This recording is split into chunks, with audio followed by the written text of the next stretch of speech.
Hello. Thank you so much for sharing this space with me today. As we sit together, I invite you to take a deep breath and allow yourself to relax into this moment. We are about to explore something that many of us experience in life, but perhaps don't always fully embrace: the idea of being a late bloomer. We live in a world that often celebrates early success. We see people praised for achieving milestones at a young age, for being prodigies, or for having everything figured out early in life. But what about those of us who bloom later, who take more time to find our way? It's easy to feel like we're behind, or that we've missed out on something.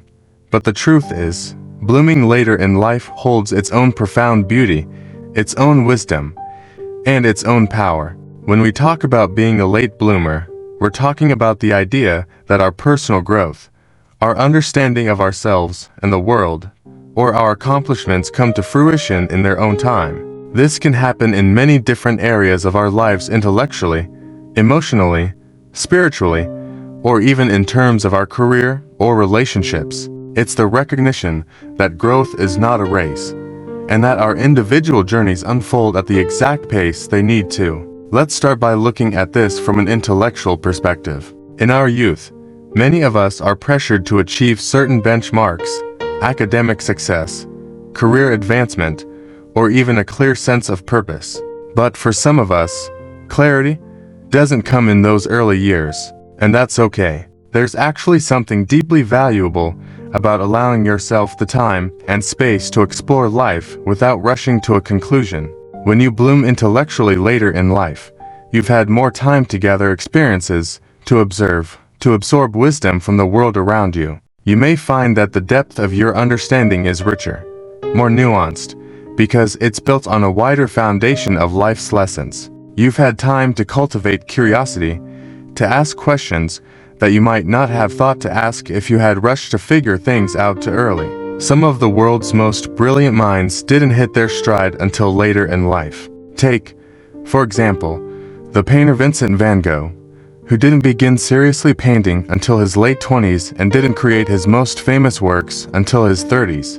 Or look at J.K. Rowling, who conceived the idea of Harry Potter while she was struggling through her late 20s and early 30s. These individuals' contributions weren't diminished because they came later; they were enhanced, deepened, because of the life they had lived up to that point. When you allow your mind to unfold at its natural pace, you give yourself permission to discover things when you're truly ready.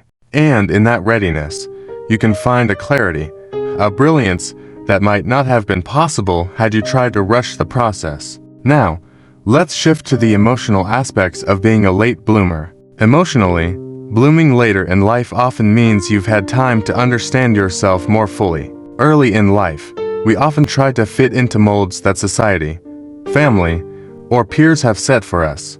We may pursue relationships or career paths that don't truly align with who we are because we haven't yet had the space to figure out who we are.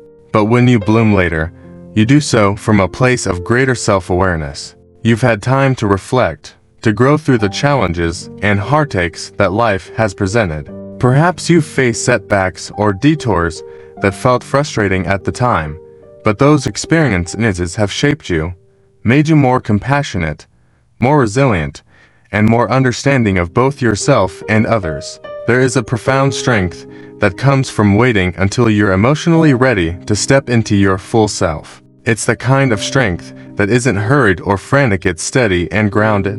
When you bloom later in life, you do so with a deep sense of knowing who you are, and that kind of self-assurance is priceless. For example, you might find that the relationships you form later in life, whether friendships or romantic partnerships, are more fulfilling and authentic because you're no longer trying to be someone you're not. You've come to understand your needs, your boundaries, and your desires, and you're no longer afraid to honor them. Spiritually, the journey of a late bloomer is often one of deep connection to the natural flow of life. Blooming later can be a sign that you are in tune with the universe's timing, rather than trying to impose your own. There's something incredibly freeing about surrendering to the idea that life unfolds as it's meant to. Spiritually speaking, being a late bloomer can mean that your soul has been preparing for something beautiful, something meaningful that is coming into your life at the perfect time. It's the realization that there is no rush,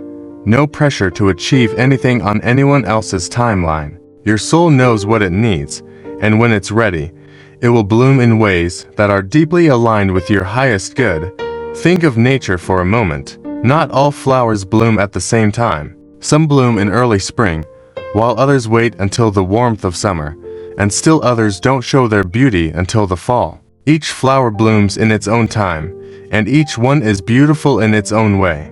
We don't judge a flower for blooming later, because we understand that it's simply part of its nature. And in the same way, we shouldn't judge ourselves or others for blooming later in life.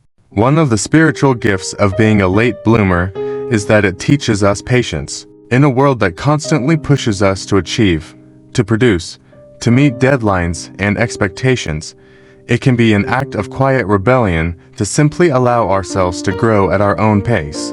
Patience is a spiritual practice, one that teaches us to trust in the unfolding of life, to trust that we are exactly where we need to be, and that everything will happen in its own divine timing. As you look at your own life, I encourage you to reflect on the ways you may have bloomed late. Perhaps there were dreams that you put on hold or passions that you didn't discover until later. Maybe you didn't find your true calling until after you'd already walked a different path for many years.